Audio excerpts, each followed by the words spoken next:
In the name of the Father, and of the Son, and of the Holy Spirit, one God, Amen. Today, we will study through the grace of God from the book of Acts, chapter 19, starting from verse 21 to the end of the chapter. This part is about the ministry of St. Paul at Ephesus. And Ephesus was part of the 7 cities of Asia Minor. And until now, if you had a chance to visit Turkey, you can see the ruins of Ephesus, and actually you can see the places where St. Paul was preaching, and the place where this rite that we will study tonight happened, and the amphitheater in which the people were gathered. Actually, you can see all the ruins of Ephesus. Until now, it is kept to great extent in a good shape. So let's start reading verse by verse from verse 21, chapter 19 from the book of Acts, and let's understand, the message of this chapter. Verse 21. When these things were accomplished, Paul purposed in the Spirit, when he had passed through Macedonia and Achaia, to go to Jerusalem, saying, after I have been there, I must also see Rome. The word "when these things were accomplished" means St. Paul actually was comfortable with his ministry in Ephesus. He felt that he established the church there. The church is stable. Now he can move to visit other cities, and in his heart also to visit Rome. Paul purposed in the Spirit. What does it mean, purposed in the Spirit? And if you see in your Bible, Spirit here, capital S, not small s. So he's not speaking about his own spirit, but speaking about the Holy Spirit. Which means purposed in Spirit means every decision he is making is under the direction of the Holy Spirit. He prays and he is guided by the Holy Spirit in every step and in every move. He is not even moving from place to place according to his preference. No, it is the guidance of the Holy Spirit. The Holy Spirit was moving him.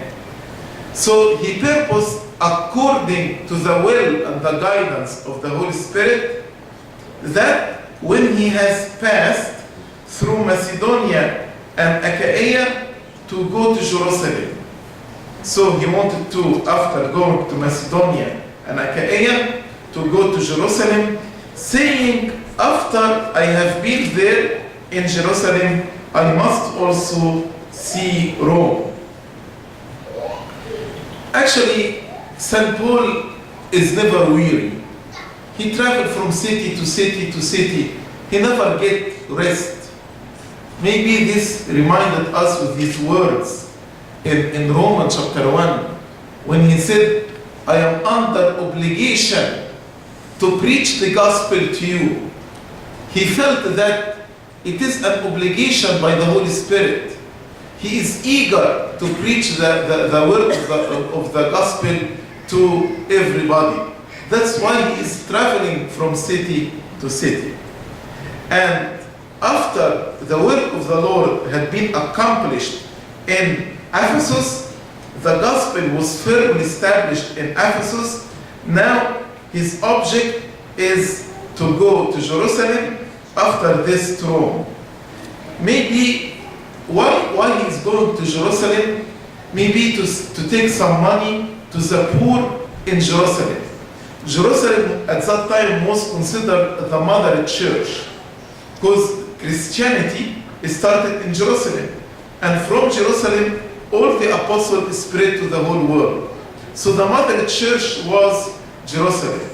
And there was famine in Jerusalem. So St. Paul, maybe he was collecting money to go to Jerusalem to give the poor in the mother church this money. Verse 22. So he sent into Macedonia 2 of those who ministered to him, Timothy and Erastus. Timothy and Erastus. But he himself stayed in Asia for a time. So before going to Macedonia, he decided to send 2 of his companions. St. Paul was traveling usually with a group of his disciples. So he decided to send ahead of him Timothy and Erastus. And he waited a little bit in Asia. In Asia means in Ephesus, because Ephesus was part from Asia Minor. And during this time, after he sent Timothy and Erastus, during this time, he wrote the first letter to Corinth. First Corinthians was written during this time. Why he sent Timothy and Erastus? Why these 2 disciples? Although he was accompanied by many disciples. Actually, Timothy, because he ministered with him in Macedonia before. So, Timothy was known in Macedonia because he ministered and served with St. Paul in Macedonia. That's why he sent him back to this area. In Acts chapter 16, verse 3, and in Acts chapter 17, verse 14, we know that actually Timothy was there before St. Paul, and he served there when the church in Macedonia was established. What about Erastus? Erastus, we read about him in Romans chapter 16, verse 23, that Erastus was the chamberlain of Corinth. Chamberlain means the keeper of the storage. Chamberlain of Corinth. That's why he was the very proper person to be sent with Timothy for the purpose of making collection for the poor at Jerusalem. Because he was like the storage keeper, so he can actually make some collection to send it to the poor in Jerusalem. Verse 23. And about that time, there arose a great commotion about the way. The word way here is capital also. When you read the word way with capital, this refers to Christianity. Christianity. So one of the names of Christianity during the time of St. Paul was the way. So a great commotion arose concerning the way, the Christianity, the spread of Christianity. Actually, wherever St. Paul goes, there was some trouble. There was some violent opposition. And now we see here in Ephesus this violent opposition or this riot established by a man, his name was Demetrius. What happened? Verse 24. For a certain man named Demetrius, a silversmith, who made silver shrines of Diana. Diana was the goddess at Ephesus. Brought no small profit to the craftsmen. Who's Demetrius and what is the story behind him? Demetrius was a silversmith specialized in miniature representation of the temple and of Diana. And these miniatures or statues were made of wood, gold, or silver. And in Roman mythology, Diana was the goddess of the hunt. The goddess of the hunt. And the temple of Diana at Ephesus was counted one of the wonders of the world. And until now, when you go and visit Ephesus, you can see this huge temple, which is actually the remnant of the old temple. And it was visited by thousands of pilgrims every year. These pilgrims who came to pay their devotions at the temple of Ephesus bought little silver shrines. So after they go and worship there, they buy silver shrines or small models of the temple to carry these shrines and models to carry them home when they go back home. So we can imagine a great industry and a great business grew up in making these shrines. And they made a lot of money. The craftsmen made a lot of money out of this business or this industry. That's why verse 25, Demetrius, he called them together. He called the craftsmen, those who were working in silversmith, in making these shrines, he called them together with the workers of similar occupation and said, "Men, you know that we have our prosperity by this trade. We are making a lot of money, prosperity here. We are making a lot of money out of this trade. So now our business is in danger." And that's how Demetrius stirred up the people. Because the ministry of St. Paul crushed idolatry at Ephesus and turned many of the idol worshippers to Christianity. And who are the customers of Demetrius? The customers of Demetrius are those idol worshippers. So actually St. Paul, without any intention to hurt Demetrius, but just by converting his customers into Christianity, that's why the business of St. Paul, business of Demetrius actually now is at high risk. He told them, "Men, you know that we have our prosperity by this trade." Verse 26, "Moreover, you see and hear that not only at Ephesus, but throughout almost all Asia, that this Paul has persuaded and turned away many people." Turned away from what? From worshiping Diana, God's Diana. So turned away many people, saying that they are not gods which are made with hands. This is the ministry actually St. Paul. He said to them, these statues that you are making by your hands are not gods. And people start to believe in Christianity and to follow Christ. Actually, the words of Demetrius was a testimony to the ministry of St. Paul. And as Demetrius said, his voice did not reach Ephesus only, but throughout all Asia. So this actually was a good testimony about the ministry and the work of St. Paul. As he said, this Paul has turned away many people. This is a noble testimony to the extent of the influence of St. Paul ministry.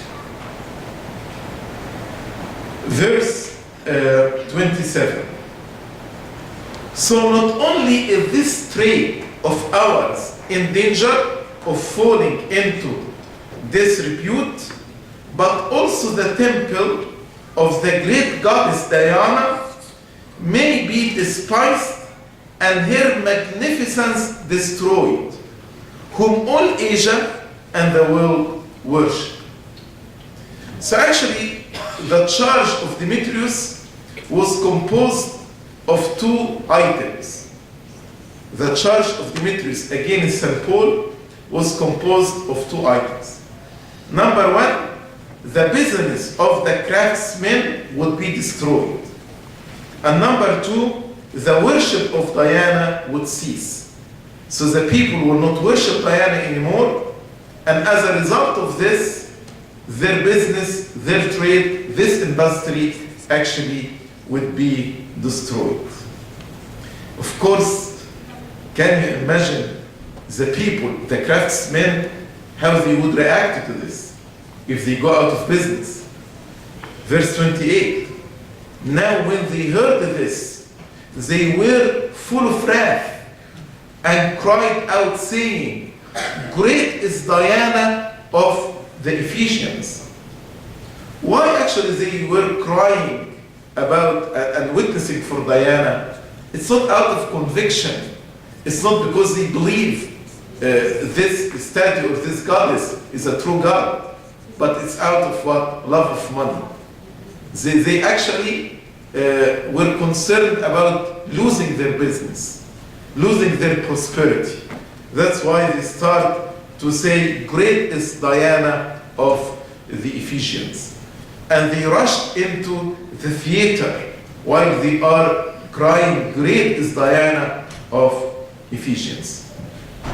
Again, if you visited Ephesus, the amphitheater of Ephesus was the largest public arena in the city and could accommodate up to 30,000 persons. 30,000 persons.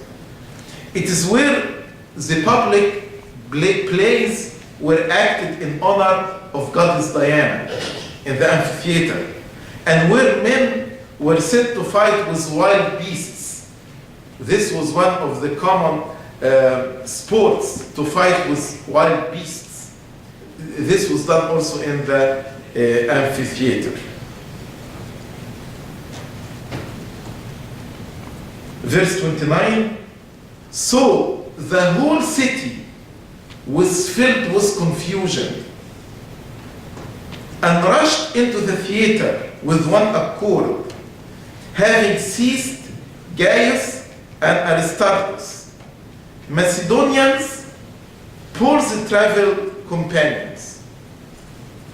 Actually, as we will know, most of the people who rushed into the amphitheater, they didn't know what it was about.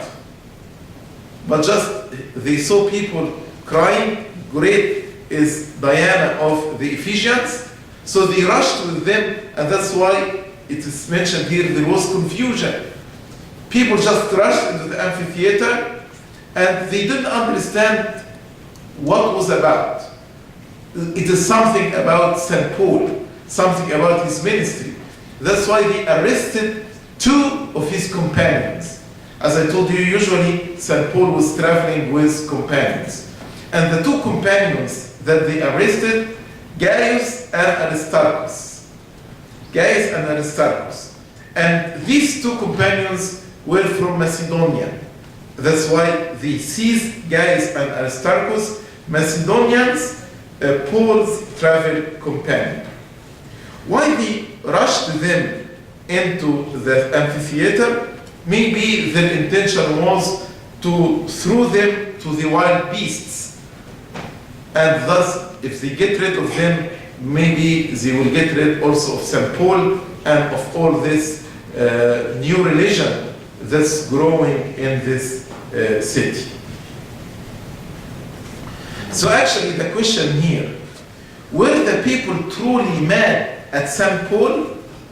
The answer actually is no, because the assembly was confused and most of them did not know why they had come together, as you read in verse 32. The assembly was confused, and most of them did not know why they had come together. Verse 30. And when Paul wanted to go in to the people, the disciples would not allow him. The word disciples here refer to the Christians, those who became disciples of Christ. St. Paul, when he heard that Gaius and Aristarchus were arrested, he felt, he should not stay away. He should go to the amphitheater.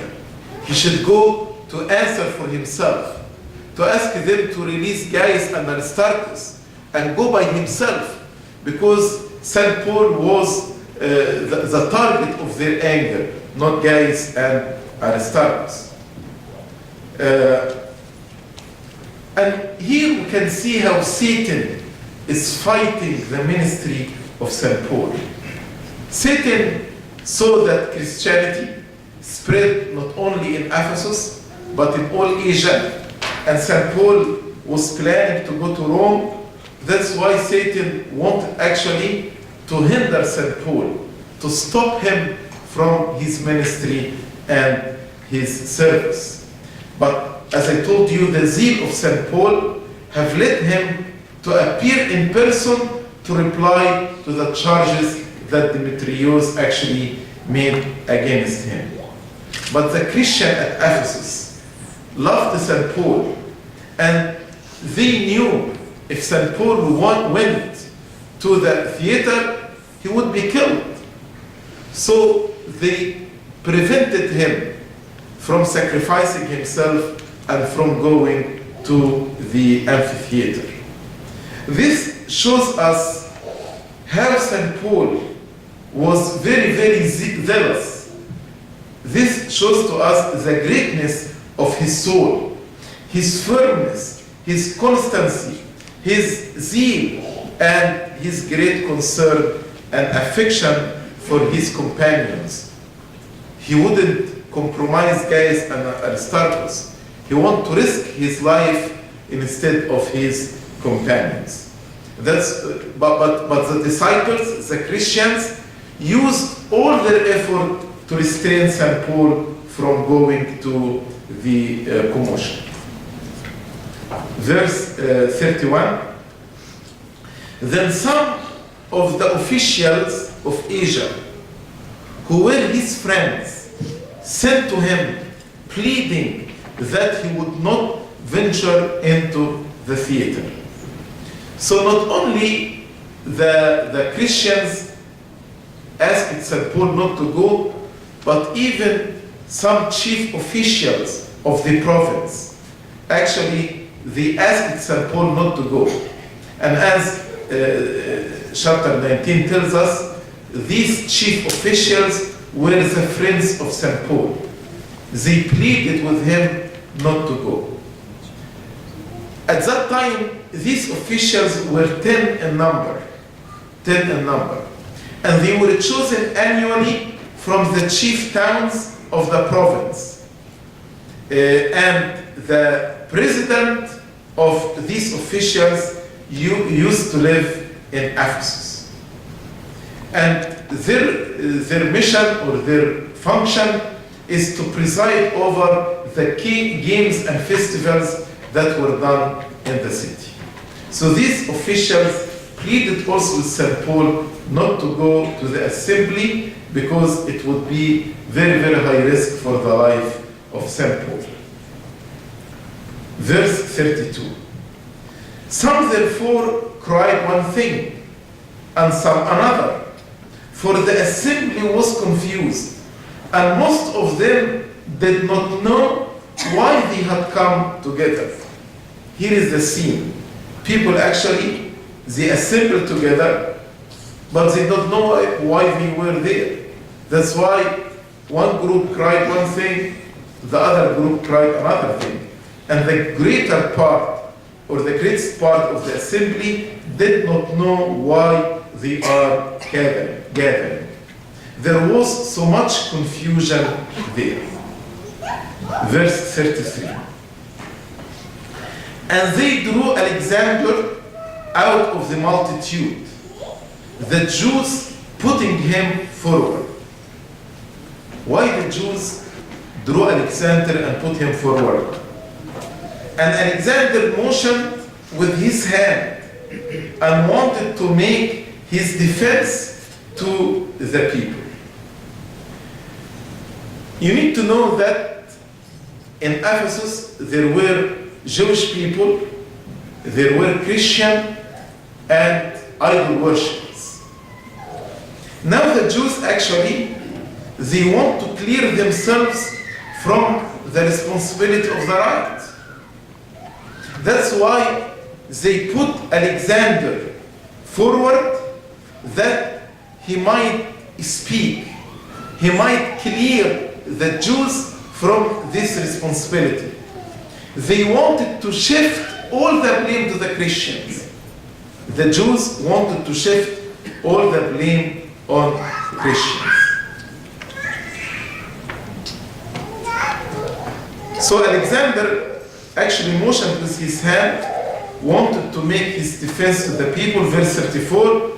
But when they found out that he was a Jew, all with one voice cried out for about 2 hours, "Great is Diana of the Ephesians."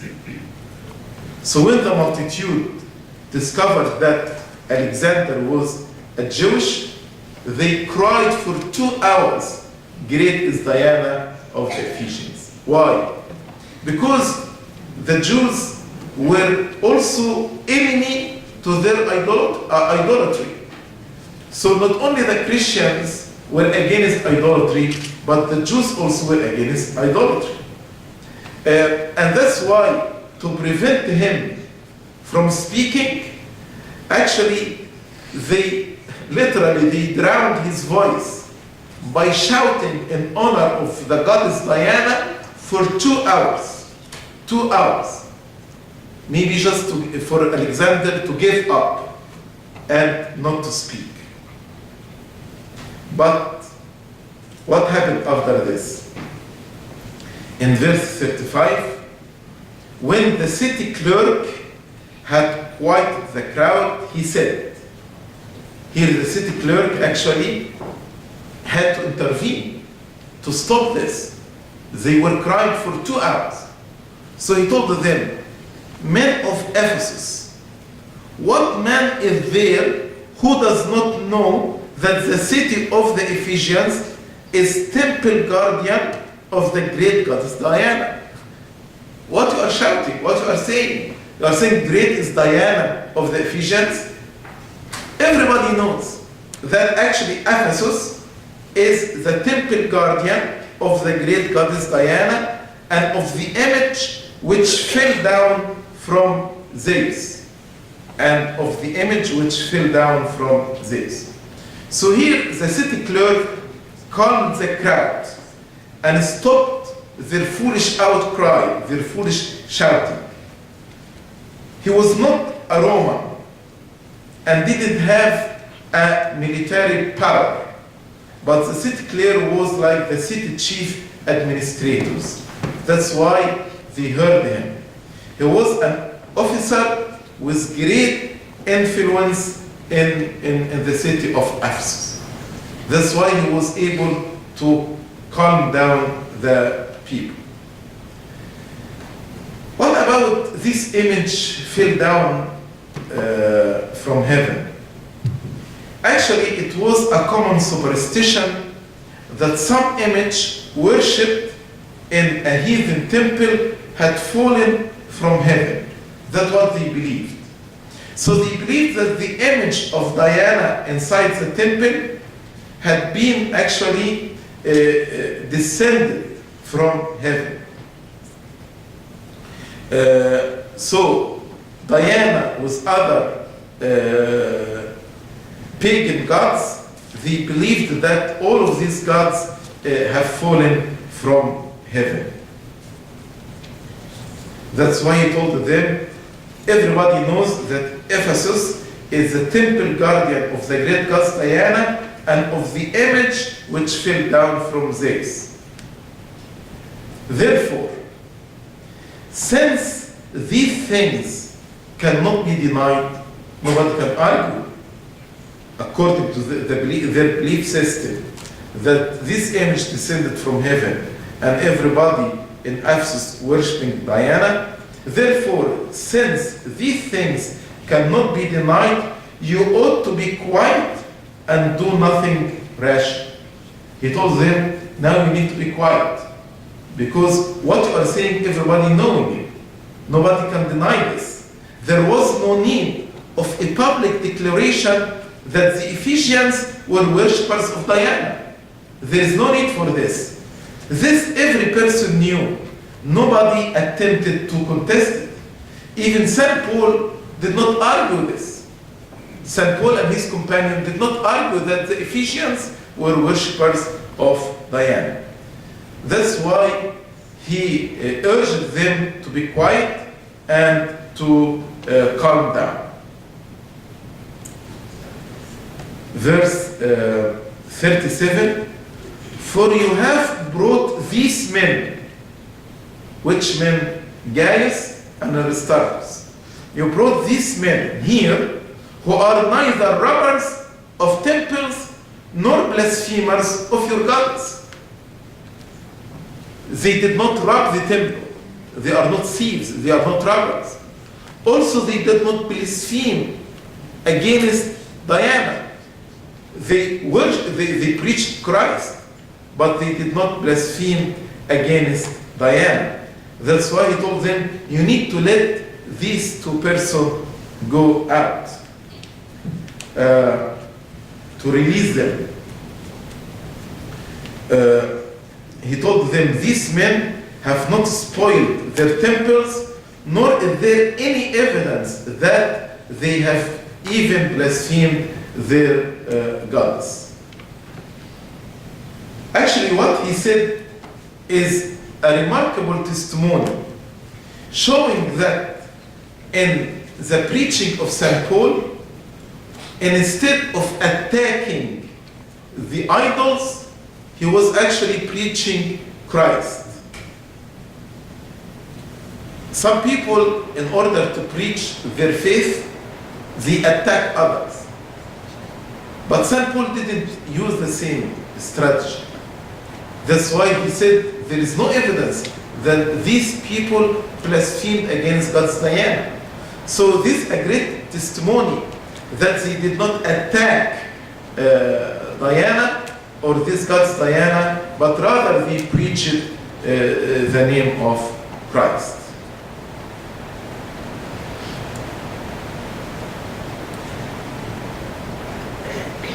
Verse 38, therefore, if Demetrius and his fellow craftsmen have a case against anyone, the courts are open.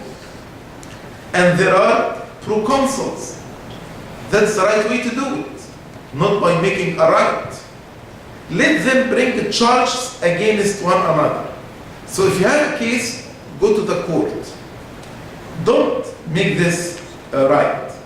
Because the Roman law made it a capital offense to incite a riot.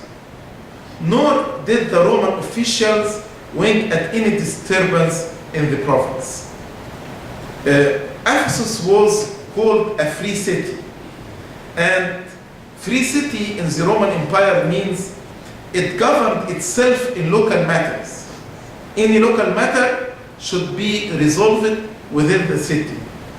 It might have its liberty taken away for just such occurrence as those of this day. So if this right happened frequently, may this freedom or this liberty that was given to the city to judge their internal affairs within themselves, this could be taken away from them.